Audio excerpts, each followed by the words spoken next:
I'm happy to say that my new reading year has been off to a fairly good start. I have read through Anne of Ingleside. This has been on my list for a little while. I have the rest of the Anne of Green Gables sequels up there, but I hadn't read through the last few. I'm not sure I ever read these, because I'm sure I read Anne of Green Gables growing up. I'm just not sure I read the whole series.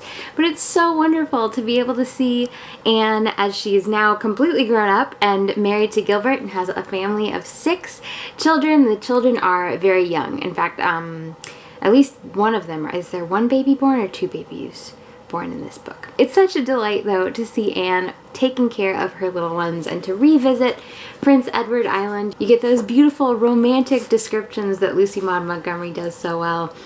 It was an October of winds, small winds that purred in the valley and big ones that lashed the maple tops, winds that howled along the sand shore but crouched when they came to the rocks, crouched and sprang. The nights with their sleepy red hunter's moon were cool enough to make the thought of a warm bed pleasant. Anne's children are all really just as imaginative as she was when she was younger, so it's lovely to hear their thoughts and all of their little escapades. I really liked the chapter where Nan would make deals with God, like bargains. It was just really sweet. She describes the seasons so well, like that passage about October. Here's one about spring. April came tiptoeing in beautifully that year with sunshine and soft winds for a few days, and then a driving northeast snowstorm dropped a white blanket over the world again. Snow in April is abominable, said Anne, like a slap in the face when you expected a kiss. This quote made me laugh. Susan, are babies very expensive? Some folks think that they are luxuries, but at Ingleside we think they are necessities. It is really delightful how much joy Anne takes in her children, and like she really savors these young years, you know, of them growing up, because she knows that they'll never come again. And even though it's hard work, she doesn't lose her sense of humor or her zest for living. I'm partial to poppies, admitted Miss Cornelia, though they don't last long. They only have a day to live, admitted Anne. But how imperially, how gorgeously they live it. There's going to be a wonderful sunset tonight, Susan. I cannot admire the sunset until I have got my dishes washed, Mrs. Doctor dear. Anne is so lucky to have Susan. She is also such a great character. The only cloud in the sky of this book is, for the first 100 pages, Mary Maria Blythe comes to stay, and she just poisons the whole atmosphere. She's like a relation of Gilbert's. She quibbles with everything. She's just never happy, never satisfied. Susan can't stand her. I have never altogether liked cats myself, Miss Dew, but I maintain they have a right to wave their own tails. Yeah, everyone is just so fed up with Aunt Mary Maria, but they cannot think of a way to get her to leave. I like this description. There were so many little things. So little I can't complain of them, thought Anne. And yet, it's the little things that fret the holes in life, like moths, and ruin it. It was true. Just reading the book, even though Anne would still take the time to, like, admire a sunset, you were still fuming over something that Aunt Mary Maria did, so you couldn't even really enjoy the sunset. I mean, this woman sounds like she would be impossible to live with, but I feel like Anne should have put her foot down or like had a serious talk with Gilbert. Luckily, Aunt Mary Maria does not poison the entire book, but it's almost like Anne doesn't really deserve her good fortune. It's kind of a deus ex machina that makes the aunt leave. But after she's gone, it is just a sheer delight. So many funny little stories, so many descriptions of the neighbors and like all of their gossip. You feel like Lucy Maud Montgomery must have like gone to a real quilting bee and just kind of copied out all of the conversations. Yes, very glad to have read this. I can put it back on the shelf with the others now, and I do still have Rainbow Valley and Rilla of Ingleside, although I feel like I should save them. I've just had a visit to Prince Edward Island, so maybe I'll take a little break and come back later this year and read Rainbow Valley. I'm happy to report that I have also been making very good progress in Agnes Grey, which is in this lovely Barnes & Noble Bronte Sisters bound volume that I have. It actually is a fairly short work here, because it's only, let's see, where does it start? I'm surprised they picked it. Jane Eyre probably is the work Charlotte Bronte is most well known for.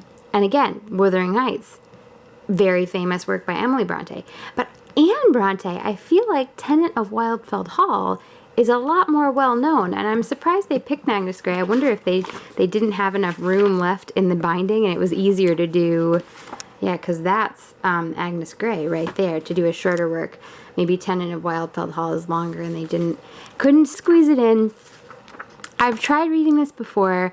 I just read a chapter or two and it didn't grab me, and I have to admit the first 10 chapters were fairly boring. Like, I was starting chapter 10, it's like I still am not really any more invested in this than I was at the beginning, but it does pick up a bit after that. Agnes Grey decides to become a governess, and her first family is really a wash. The second family she gets to is maybe a little bit better, maybe not. The children in the second family are older though, and the young ladies are coming out, so that's interesting when we get to know them and see all the kind of ridiculous tricks they get up to. I mean, maybe the first 10 chapters are supposed to be boring because it was very dreary, very lonely work to be a governess at that time. I'm guessing Anne Bronte had experience being a governess herself because she writes about it very feelingly, very eloquently. With the heroine Agnes Grey, you really get a picture of how impossible it must have been for governesses of that time because, you know, they're higher than the lower servants, but lower than the family in status. So they really have no one to talk to or associate with. They can't really be friends with their pupils. I mean, if you found a really nice family, it would probably be fine, but the families that Agnes Grey ends up with are not very nice. She tries to be a good example to the kids, but it's hard because their parents don't really care. Their parents are kind of obsessed with, you know, wealth and importance and just want their children to have wealth and importance, and whereas Agnes Grey would rather they have good morals and, you know, good information and good knowledge. I was to act accordingly, to study and strive to amuse and oblige, instruct, refine, and polish, with the least possible exertion on their part, and no exercise of authority on mine. So the parents will always come and complain to her about what the kids are doing wrong, but they also don't give her any real authority, so why would the kids really listen to her? She can't, you know, really enforce any of the decrees that she tries to give them. She always has to be on call for her pupils. Climax of horror, actually waiting for their governess. When she thinks her pupils or even the family she lives with are wrong, she does, you know, speak up for herself, but otherwise she doesn't show a whole lot of spirit or initiative. She just kind of tries to suffer patiently. She does eventually make a friend.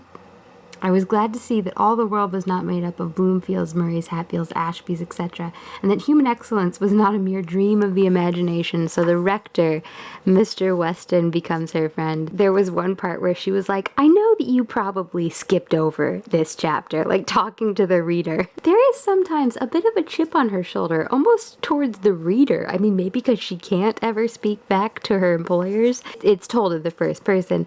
Such were some of my reflections about this period. I might go on prosing more and more. I might dive much deeper and disclose other thoughts, propose questions the reader might be puzzled to answer, and deduce arguments that might startle his prejudices and perhaps provoke his ridicule, because he could not comprehend them. But I forbear.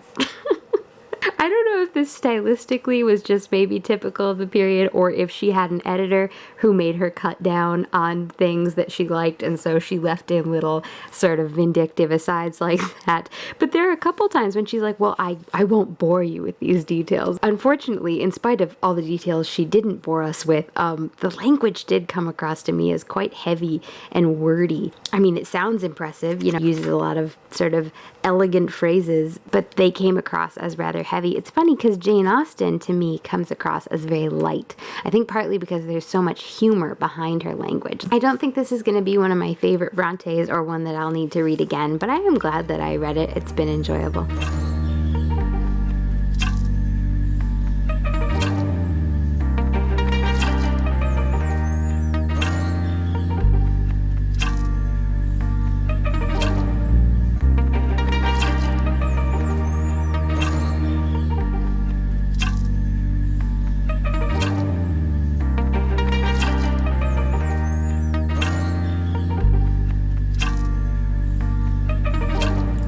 I have found that tea cozies seriously lengthen the amount of time that your tea stays hot. They really are pretty impressive. Just remember to take out the tea bag so it doesn't get too steeped.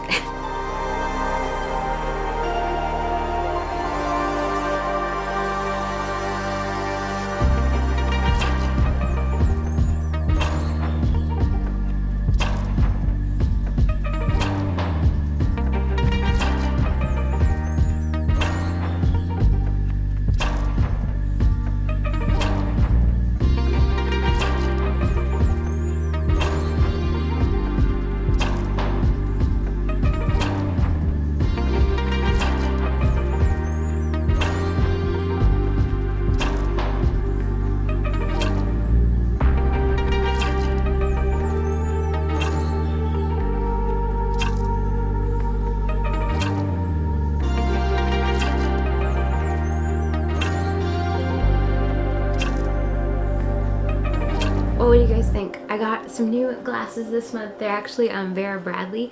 So you can kind of see the little pattern along the sides. I think they're super pretty. My glasses came in this beautiful, I think this is a Vera Bradley print, case. And look, even the cloth on the inside had a Vera Bradley pattern. These are my old glasses. Sometimes people ask, so I will let you know. The old glasses I got at Lens Crafters. These are Prada, very fancy, although actually I found them in the sale section.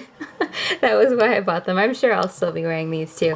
And the Vera Bradley ones I got at Vision Works. So I have been making some good reading progress. I finished this book. It's called Near Neighbors by Molly Clavering. My mom heard about it and bought it, but she's reading a couple other things right now, so she gave it to me and said, do you want to scope this out, see if it's any good? I think she said that Molly Clavering was actually a neighbor of D. Stevenson, who is an author that we both love. This is set in Edinburgh. The picture on the front is very appropriate because it is about two next door neighbors in a beautiful crescent in Edinburgh. So these beautiful old buildings, it reminds me of Bath, you know, beautiful Georgian houses. One of the neighbors is an elderly lady named Dorothea. Her older sister just died, and her older sister held a very tight reign on the household and really cast a cloud over the whole household. It was just Dorothea and her sister and Edna, their maid. But right next door is a large family. It's a widow and her 4 daughters and a son, and the kids are all pretty much grown up, so getting jobs. The youngest is in high school basically. And it's just all about how Dorothea ends up befriending the family next door, and all of the characters are so vividly drawn. The plot it's not big on plot, like it's a very sort of gentle story, really more focusing on just what's happening to all the people at number 4 and number 6. Kirkcaldy Crescent is where they both live, and you get to hear about the life of the city, Edinburgh, how it's changed. I loved this. The daughters are all named after trees. So you have Rowan, Willow, Holly, and Hazel. The boy is named Murray, so that's a little bit boring. There were a couple of twists in the plot where it seemed like things were about to go quite wrong, but then they actually didn't really go wrong. If you're looking for a very robust plot with plenty of action, this is not the book for you. But if you're just looking to move into Kirkcaldy Crescent in Edinburgh and kind of enjoy the family life, Dorothea is such a sweet lady. I loved this description. What she did not know and would not have believed was that the people who knew her could not help living up to her belief in their good qualities, or that their virtues were sometimes no more than the reflection of her own shining honesty and kindliness. So Near Neighbors was so charming. And then I have started in on Heir to the Empire. This is volume 1 in the Thrawn trilogy. So these are the sequels to the original trilogy. These are authorized sequels. As you can see, our copy has been very well read. I am, I think, about 190 pages in, so not quite halfway. I have read Timothy Zahn in the past, but it has been a while. And I feel like he just really gets all of the characters. Like even Wedge is here, Lando, Leia, Han, Luke, of course. All of our favorite characters are in here, and you just get to see what happens to them after Endor. So this takes place 5 years after Return of the Jedi, and the New Republic is attempting to, you know, build itself up, but of course there are all sorts of squabbles, and the cause that united them as the rebellion is now mostly gone, but there are still some Imperial forces in the galaxy, and this new bad guy, Thrawn, has emerged. He's not exactly new because he did serve in the Empire, but he was out kind of in the borders, which if you've watched the show Rebels, then we get to see Thrawn in Rebels. My brothers love Rebels, so I've watched quite a few of those episodes with them, and some of them are really good. And it's just fun because there are a lot of characters in here that I know from Rebels. Mara Jade is here. Leia is married to Han, and they are expecting twins. I feel like Zahn gets to have fun with the names of different planets and species, like the Bapafashi? How would one pronounce that? Han was saying that, oh, it was the Bapafashi and 2 other planets that were just completely unpronounceable, and I would have called that one unpronounceable. We have the Bimisari. Lando is at this really cool mining operation on, there it is, Niklon. The characters all sound like themselves, and if Near Neighbors was lacking in action, this is definitely not lacking in action. Plenty of battles and journeys and jumps to light speed and schemes from Thrawn. Luke is training Leia in her Jedi powers. Mara Jade has appeared. I can't wait to see more of her. Just really enjoying this one, and I have 2 more in this trilogy. Oh, don't I have them up here? Oh, just one of them. Dark Force Rising, and then there is one more, which I'm going to have to go dig around in the basement for.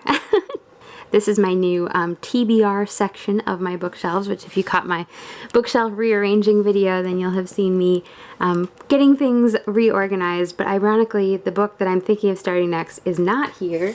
I'd like to make some progress in some Shakespeare this year. I meant to read more Shakespeare last year, and then I just didn't get to it. So I'm thinking January I should just get through Trellis and Cressida, and then I think this is a tragedy, so maybe after this one I will read a comedy. I also am planning on doing some more Jane Austen character maps. I still have Northanger Abbey. The titles are hiding behind the Bangtan Boys and Mansfield Park. So I was thinking I might reread one of those to freshen up before I draw out the character map. January has been moving right along. This is my new Reading Woman engagement calendar. I've loved using these. I use them as a kind of scrapbook, so you can kind of see this is last year's, which got quite thick with all the things I pasted in, and this year's is still very flat. But yeah, I just love all of the images they pick out, all the beautiful old paintings.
So I've been thinking about buying a Calendar Girl set for absolute ages. These are made by a Disney animator. She has an Etsy shop. Brittany Lee is her name.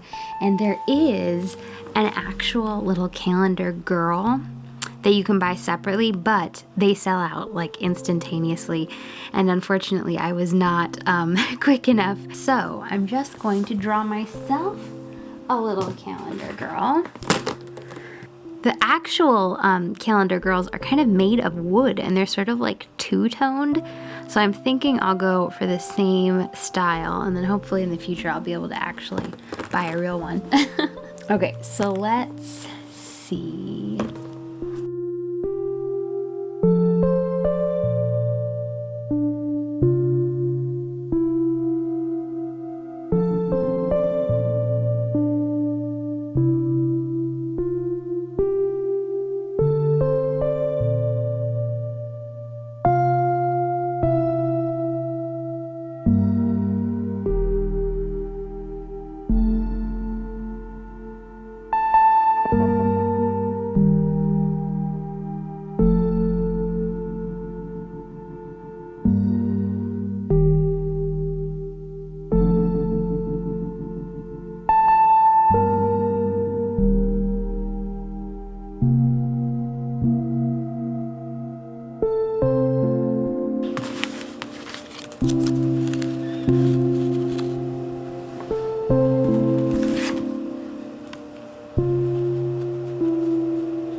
Hopefully someday I will get my hands on one of the actual wooden calendar girls, but for the moment, I'm pretty pleased with that. Very excited to try on all the different fashions. See, what they really need to do is sell the calendar, but then also some fashion designer needs to actually produce these dresses so that you could buy the dresses too, because, oh, I would totally wear that.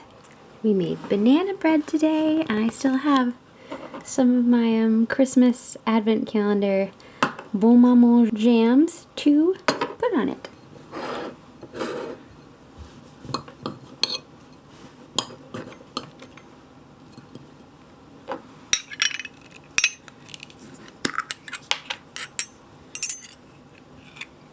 I've just been reading some Trellis and Cressida. This passage kind of made me laugh. One of the Greeks, Diomedes, is talking to Aeneas, who's a Trojan, and they're very courteous and also very blunt about how, if they weren't meeting in peace, they would be trying to kill each other. Welcome to Troy, welcome indeed. By Venus's hand, I swear, no man alive can love in such a sort the thing he means to kill more excellently. We sympathize, Jove, let Aeneas live, if to my sword his fate be not the glory, 1,000 complete courses of the sun. But, in mine emulous honor, let him die with every joint a wound, and that tomorrow. We know each other well. We do, and long to know each other worse. This is the most despiteful gentle greeting, the noblest hateful love that e'er I heard of. So Trellis and Cressida, as you will have gathered, is set during the battle for Troy between the Greeks and Trojans. Troilus is one of the sons of Priam. So Aeneas is here, Achilles is here, Ulysses is here. Ulysses, towards the beginning, points out, Troy in our weakness stands, not in her strength, because Ajax and Achilles and they're all kind of fighting for honor and glory for themselves. And so they're not united and they're not winning the war, and the war is dragging on. And of course the war started because Paris stole Helen from the Greeks. Troilus says, peace, you ungracious clamors, peace, rude sounds. Isn't that just great language? I feel like in the future when I'm asking someone to be quiet, instead of just saying, be quiet, I should instead say, peace, you ungracious clamors, peace, rude sounds. Fools on both sides, Helen must needs be fair, when you with your blood you daily paint her thus. I cannot fight upon this argument, it is too starved a subject for my sword. But of course, Troilus does fight upon it. Meanwhile, Troilus, I really hope I'm pronouncing that correctly, is in love with Cressida, unsurprisingly. I stalk about her door like a strange soul upon the Stygian banks, staying for waftage. Yeah, Shakespeare is just pretty incredible when it comes to language. How now, Thersites, what, lost in the labyrinth of thy fury, shall the elephant Ajax carry it thus? Because Thersites and Ajax were fighting it out earlier. Thersites relying on his wit and Ajax relying on his brute strength. But I like that, lost in the labyrinth of thy fury, like when you're mad and you just can't calm down. This is the Arden Shakespeare edition. I'll admit I haven't been reading every line of the notes, because as you can see here, there are quite a lot of notes. They're more than half the book. But it is really fascinating to stop and read them, because the editor talks about other editions of Shakespeare and kind of the edits that those editors chose, and sometimes justifies his own choice, or of course explains the illusion that Shakespeare is making. Time hath my lord a wallet at his back, wherein he puts alms for oblivion, a great-sized monster of ingratitude. Those scraps are good deeds past, which are devoured as fast as they are made, for God as soon as done. Perseverance, dear my lord, keeps honor bright. To have done is to hang quite out of fashion, like a rusty mail in monumental mockery. But apparently the wallet hung behind the shoulder was a common figure. Traditionally a bag carried before you bore your neighbor's vices, and the one behind you your own. One touch of nature makes the whole world kin, that all with one consent praise new-born gods, though they are made and molded of things past, and give to dust that is a little guilt more laud than guilt o'erdusted. The present eye praises the present object. Then marvel not, thou great and complete man, that all the Greeks begin to worship Ajax, since things in motion sooner catch the eye than what stirs not.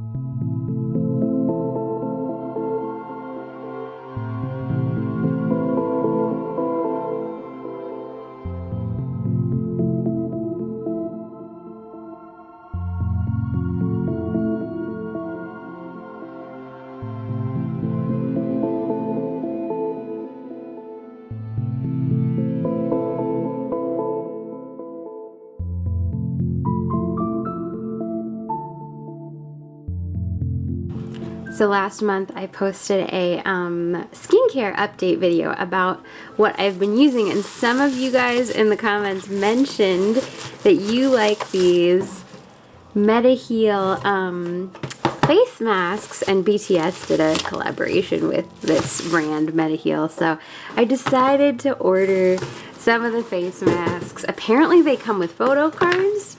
Everything related to BTS comes with a photo card. But yeah, they have these cute box. Alright, let's see.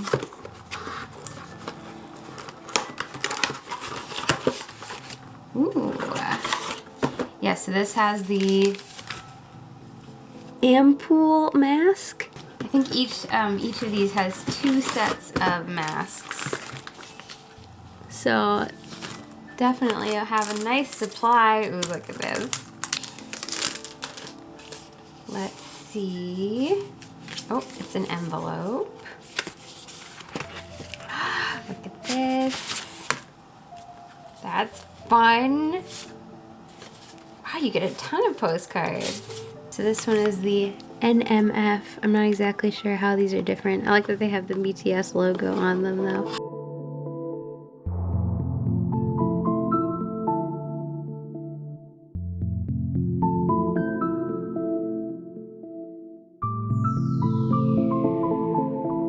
I like these instructions. Stay and take a rest for 10 or 20 minutes.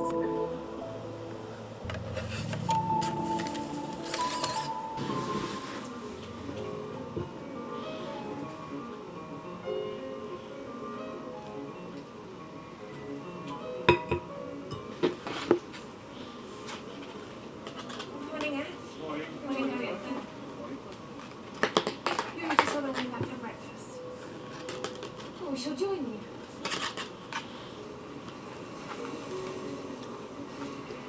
Well, I have officially completed knitting my first ever sock. I used this simple skip socks pattern that I found on Ravelry. I think it turned out pretty well. It is a pretty pattern. Turning the heel did not really give me too much trouble. Actually, the gusset, keeping those stitches, I thought was trickier than the heel. I just finished grafting the toe shut. This is such a pretty self-striping yarn, so you don't have to worry about switching up. I went with the smallest size because it was the fewest number of stitches and seemed like it would be simplest. It does fit my foot. I did not manage to finish it in time for Christmas, but at least I finished one sock this year. I think maybe next year I'll try to finish the other sock in time. My cousin sent me this for Christmas. I just edited a Lake Placid vlog from a trip that I took a couple years ago. I uploaded it during my 12 days of Christmas vlogs, and in Lake Placid we visited a bookstore and I looked at this exact box of cards, so it was just so funny to unwrap it from her. It's like Becky read my mind. But look, each one of these is slightly different, and it's as if the illustrator just went to a Barnes & Noble and like stacked up a bunch of random books and then started sketching, because they are, you know, the actual spines of different editions of these books. I should look through here. I'm sure there are some of these I own because I saw some Penguin English library classics. Oh, look, there's Dune. Yeah, this is really fun. Some of these books I haven't even heard of, and just from the spines, they look kind of fun. I want to look them up and maybe give them a read. Oh, there's some Sherlock Holmes. Yeah, really fun that each one of these cards is a little bit different.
bookshelf page for my January quote journal. I guess I'll just stick with one page, and then maybe I'll do another bookshelf here for February. I did finish Trellis and Cressida.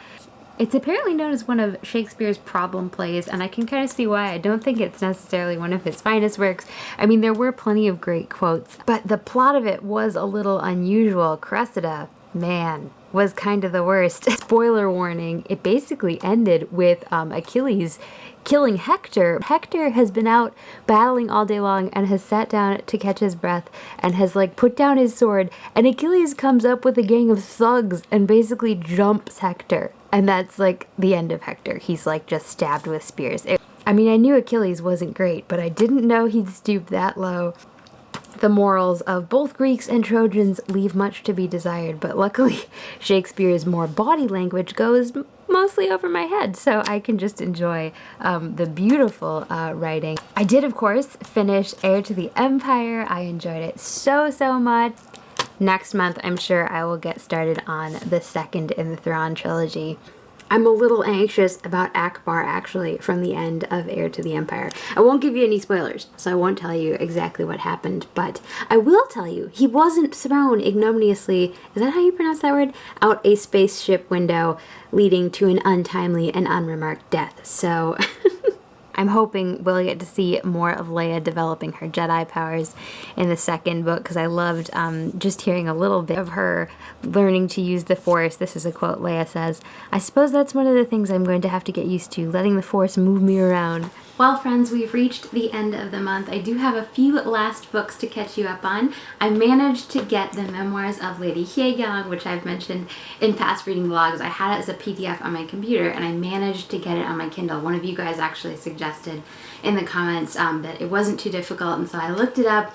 It wasn't that difficult, but it was multiple steps. So if you have a PDF you want to get on your Kindle, here's my my little tutorial. There is an email address associated with your Kindle, and that's what you're going to need. So you go into your Amazon account and you look under like manage your devices, and then you'll see the email. It'll have an @kindle.com address that is associated with your Kindle. So first step is find the email. Second step, there are actually approved emails that like you can email that email from.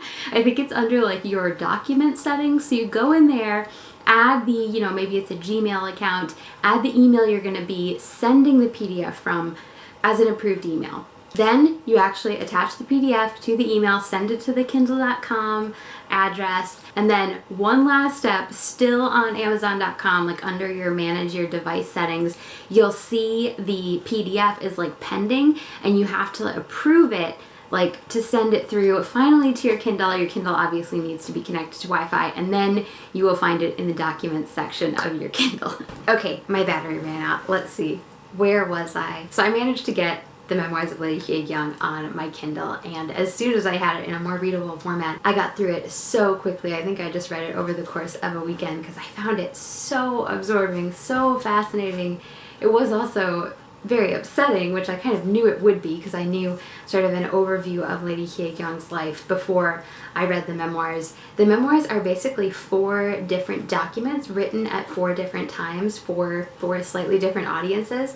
So the first is really the truest memoir. It starts when Lady Hyegang is a child.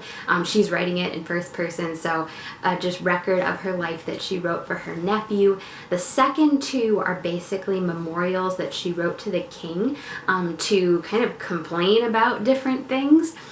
So if you don't want spoilers, you should probably skip ahead. Also a warning, her life was kind of full of really dark challenges. As I said, was fairly upsetting, so if you're worried that might be triggering, you could also skip ahead until the book is no longer on the screen. Basically, she was married to Prince Sado, the Crown Prince Sado. He unfortunately had a terrible mental illness that really reached kind of unspeakable levels, and he was killed by his father. The king ordered him to get in a rice chest, and they locked him in there, and he starved to death. So I would have thought that most of the kind of drama and crises that Lady Hyegang was going to write about would be about her husband, because to live through that must have been just traumatic. But actually, the first 3 memoirs barely mention Prince Sado's illness at all. In fact, she just kind of skates over it and says that he was ill and that it was really difficult, but she doesn't go into it at all. In the first three, she is very bitter against all of the trouble that her family has endured because her father was a close advisor to the king, and she had 4 brothers, and many of them also, you know, did very well in the examinations. They were very promising and got appointed to high positions, only to fall to unscrupulous schemes. Ghosts and spirits envied us, and the living resented us. I cannot record all the complicated and tangled affairs that my family suffered, although she does record many of them. It really reminded me of Yangtze Palace, is a Chinese drama set in the imperial court that I've been watching. Hugely enjoyed. I would highly recommend that. It's just fascinating, all the schemes and power plays. Yangtze Palace is, I believe, based on real figures, but this, of course, is a historical memoir written by the person herself, not a dramatization. And the schemes she records, though, are exactly the type of things going on in Yangtze Palace. This person gets accused, that person gets accused. In the end, when her brothers, you know, have kind of retired from the court life, she's like partially thankful that they're safe in the obscurity of the countryside, but also sad that they can't, you know, use their gifts to serve the nation. How can I fathom the way of heaven? I just wail and wail. This poor woman. I mean, just what you hear about in the 3 first memoirs is kind of bad enough, but then the 4th memoir goes back in time and really tells all the details of what happened to Prince Sado and everything that led up to his death in the rice chest. And you can really tell her anguish of, you know, what she had to endure was just insane. And she does say that many times she just wanted to end her life. You know, she wanted to follow her husband to the grave or follow her son, who did become king. She just wanted, when he died, she wanted to die. But it is a testament to her strength of spirit that somehow she soldiered through, and that she was able to tell her story, and that she was still lucid and sane enough to write this narrative of such complicated events. Even in the first 3 memoirs, whenever she mentions her husband, it's always very lovingly, like she misses him, that she respected him. She talks about how Sado, it felt like he was 2 people, because one person was kind and smart and like full of promise, and the other person was absolutely insane and had these phobias and would order servants to just be killed summarily. And she was really doing her best to like calm him, to, you know, kind of help him fight his illness. Her father and her family also really tried to help Sado out, which was partly the cause of their downfall afterwards, because of course Sado was kind of tainted, and anyone who had tried to help him got caught up in that. Even his son, so Sado did have a son who was 10 years old when he was killed, and like he was there and saw all of it. And so after Sado was killed, Lady Hyegang was really worried for her son, like, is he gonna be next? What remained were 2 lonely shadows, His Majesty and the Grand Heir, and it was these 2 who mattered. The important thing was to be loyal to His Majesty and to safeguard the Grand Heir. So yeah, you can see her commitment to the dynasty, to the royal family, but she's also truthful, especially in that last memoir. That is actually written to her grandson. So her son does become king. He's caught in an impossible position because Sado's father, after he ordered Sado to be killed, actually said that Sado's son was another prince's son, a deceased prince's son. So he became the son of his dead uncle. So then poor Lady Hyegang, she's essentially not really the mother of her son anymore because he has a new father. When the son does become king himself, he wants to honor his father, Sado, but politically he can only go so far because of how Sado died. But when Lady Hyegyang's son dies and her grandson becomes king, her grandson didn't live through Sado's death. So he doesn't really know what all the circumstances were, and there are all these rumors that like the king just made up the illness and wanted to kill Sado, and it was all Sado's fault and he deserved it. And so Lady Hyegang is trying to write a narrative for her grandson about what really happened, and she talks about how partly it was the king's fault, Sado's father's fault. He treated his son terribly. You know, the palace is large and Sado grew up a long way from his parents. They didn't really visit him. He was left to the care of untrustworthy parents, and then his father started taking a dislike to him and he would favor his daughters more. When when his father did treat Sato with love and respect, he was okay. But because his father, who also seemed like maybe he was not psychologically sound, since he treated his son so terribly, that just kind of created this spiral downwards into terrible depths. It's really just extraordinary the way Lady Hyekyong tries to tell a balanced tale, you know, tries to set out truthfully, while the king should have done a better job.